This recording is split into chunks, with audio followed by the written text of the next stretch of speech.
បាទជំរាបសួរពុកម៉ែបងប្អូនខ្ញុំបាទនេះចាក់ស៊ីថ្ងៃនេះមកលក់ប្រហុកជូនបងប្អូនបាទប្រហុកសាច់បាទ1គីឡូត្រឹមតែបាទ 38,000 ទេធ្វើមកវិត្រីផ្ទក់ប្រហុកឆ្អឹងចម្រុះ1គីឡូតែ 25,000 ទេបងប្អូនជួយគ្រប់គ្រងផងណាដឹកជូន25ខេត្តក្រុងហើយទិញ3គីឡូព្រីសេវាដឹកបាទចឹងបងប្អូនបាទចង់បានប្រហុកសាច់ធានាថាគុណភាពគឺឈ្ងុយហើយអត់មានដាក់សារជាតិนี่แหละครับพี่ยังจำพ่อค้าเขมรที่เอาอีซิตันหรือว่าโออิชินะครับมาล้างเท้ามาเทล้างเท้าล้างตีนได้ไหมครับนะพ่อค้าเขมรคนนี้แหละครับอยู่ในแก๊งเดียวกันกับพ่อค้าเขมรที่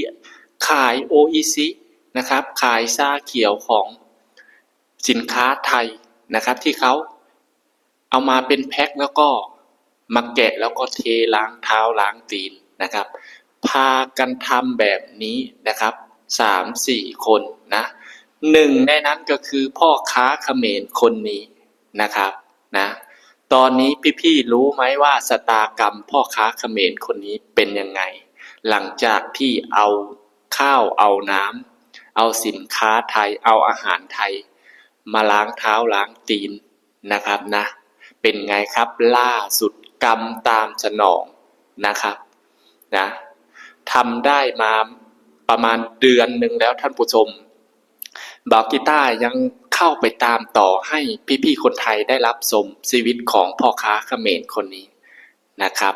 เป็นไปตามที่บาวกีต้าคิดจริงๆท่านผู้ชมเนาะไม่รอดครับหมดสภาพเป็นไงครับตอนนี้ป่วยหนักท่านผู้ชมป่วยหนักนอนจมอยู่ในโรงพยาบาลนะครับไม่มีเงินรักษาแล้วนะครับตอนนี้ออกมาไลฟ์สดออกมาขอร้องให้โซเชียลนะครับซื้อปลาร้าช่วยเขาด้วยนะครับเพื่อจะนำเงินมารักษาแล้วก็มาซื้อข้าวสารกิน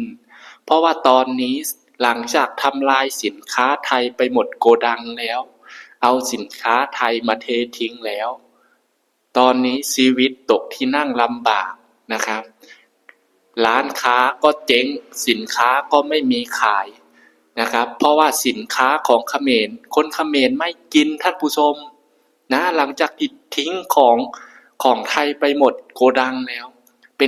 ป็นไงครับตอนนี้ขาดทุนท่านผู้ชมถึงขั้นออกมาอัดคลิปไลฟ์สด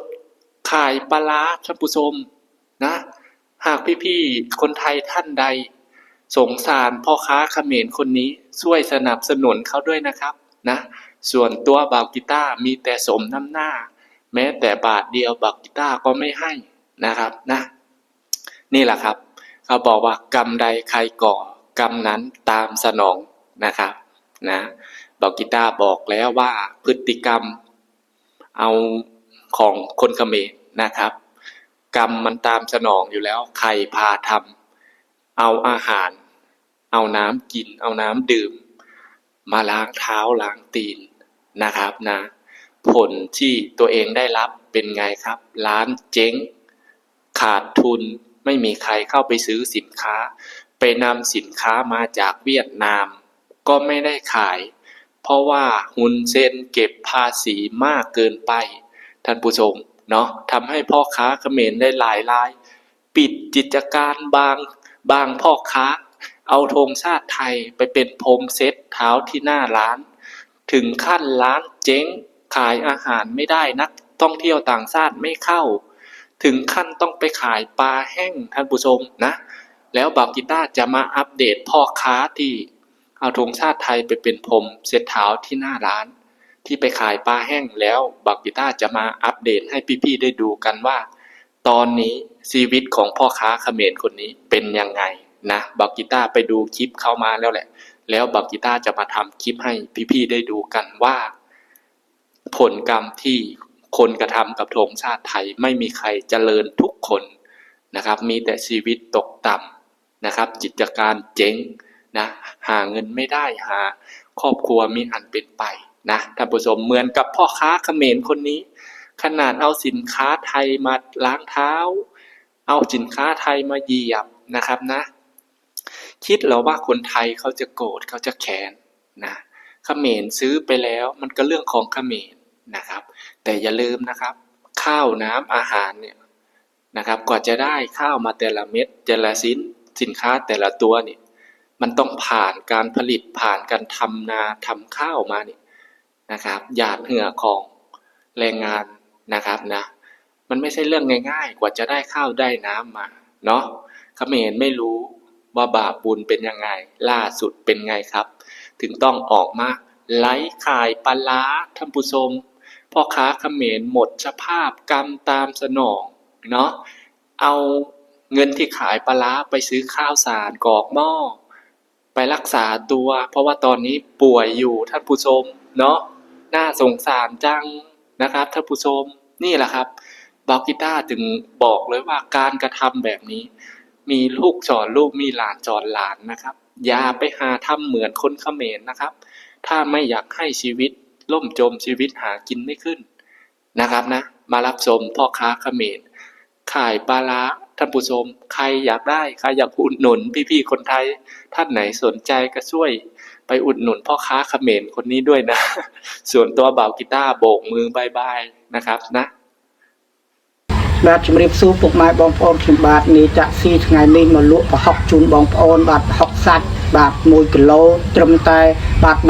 38,000 ទេធ្វើមកវិត្រីផ្ទក់ប្រហុកឆ្អឹងចម្រុះ1គីឡូតែ 25,000 ទេបងប្អូនជួយគ្រប់គ្រងផងណាដឹកជូន25ខេត្តក្រុងហើយទិញ3គីឡូព្រីសេវាថ្ងៃទី29ខែ10 2025ថ្ងៃនេះឈឺដៃតែឈឺដៃអាត់นี่แหละครับท่านผู้ชมตอนนี้หมดสภาพกรรมตามสนองนะนี่แหละครับบ่าวกีต้าบอกแล้วการที่คนเขมรไม่มีการศึกษาเรียนวันละ2 ชั่วโมงมันก็เลยไม่รู้ว่าบาปบุญคุณนะครับนะทั้งที่กินสินค้าไทยมาตั้งแต่ปู่ย่าตายายมาตั้งแต่โคตรเหง้าสกราชคนเขมรนะครับไม่รู้ตุ๋ยไปกี่รอบกี่ลายตุ๋ยไปกี่ศตวรรษแล้วนะครับยังใช้สินค้าไทยใช้เงินบาทไทยแต่กลับมาเนรคุณนะครับสุดท้ายเป็นไงครับป่วยไม่มีเงินร้านเจ๊งขาดทุนสุดท้ายก็ต้องออกมาไลฟ์สดขายปลาร้าประทังชีวิตหาข้าวสารกรอกหม้อนะท่านผู้ชมนะบ่าวกีต้าบอกแล้วว่าพวกที่ทำแบบนี้ไม่มีทางเจริญหาเงินไม่ได้นะครับนะพวกที่ไม่เห็นคุณค่าของอาหารพวกที่ไม่เห็นคุณค่าของข้าวของน้ำนะครับยิ่งเป็นสินค้าของไทยนะครับคนเขมรยิ่งชอบทำนะครับเพื่อจะให้คนไทยโกรธคนไทยเกลียดนะครับไม่มีทางครับนะคนไทยเขามีแต่บอกว่าเอาไปเยอะๆนะเขมรซื้อไปเยอะๆคนไทยได้เงินนะครับนะเขมรอยากจะเอาไปทำลายก็เอาไปเนาะเพราะว่ายิ่งทำลายตัวเองยิ่งเจ๊งยิ่งขาดทุนนะครับมันจะเหมือนพ่อค้าเขมรคนนี้แหละสุดท้ายก็ต้องออกมาไลฟ์สดขายปลาร้าท่านผู้ชมกรรมตามสนองนะ